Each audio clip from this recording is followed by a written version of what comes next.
Are you guys ready to brave the desert? Well, here is everything you need to know about keeping cool in LEGO Fortnite. Let's say you're trying to brave the desert here, like the brave burger you are, and then you get in there and you notice it is hot. The very first item you're gonna find that's going to help with this is going to be the frostberry. They're on the edges between forest biomes and snow biomes. You can get a bunch of these really quickly before you go into the desert. That way you have some sort of resistance. And then if you eat them, if you look in the top left here, our heat gets bumped a little bit to the right. So now we can tolerate a little bit more heat. And though you can get a lot of berries really quickly, maybe you need something a little better. And that's where the Snowberry Shake is gonna come in. All you need to make it is, first off, you need a juicer. And then when you go in, as long as you've collected a snowberry, all it is 2 snowberries and 1 milk for 1 Snowberry Shake. And it gives you a bunch of health and 10 minutes of heat resistance, which is really good because now instead of having to have 5 berries, you just have to have 1 milkshake and you will have 10 minutes of resistance, which is super helpful. Let's say you're a little farther along though and you have found yourself at the mouth of one of these desert caves. As soon as we go in, you will see your temperature rise to hot and very hot if you don't have any sort of heat resistance equipped, and you're gonna be burning up in here. And the farther you go in, the hotter it is going to get, especially once you get near some lava. Let me show you.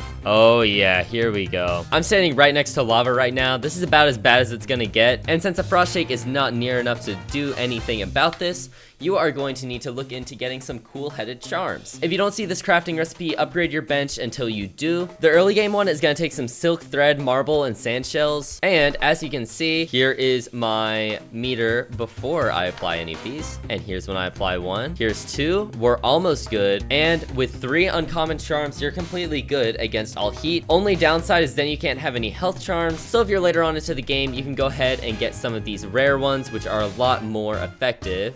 I think just 2 of these should probably be, yeah, 2 of these almost gets you all the way to completely resistant. Take a frostberry, something like that, you're good. And then once you're done braving the sand biome, if you guys need help figuring out how to conquer the frost biomes, go ahead and check the link in the description. It's gonna show you how to get heat charms and every single way to stay warm. But yeah, as always, I hope you guys enjoyed this video and I'll see you next time. Bye bye.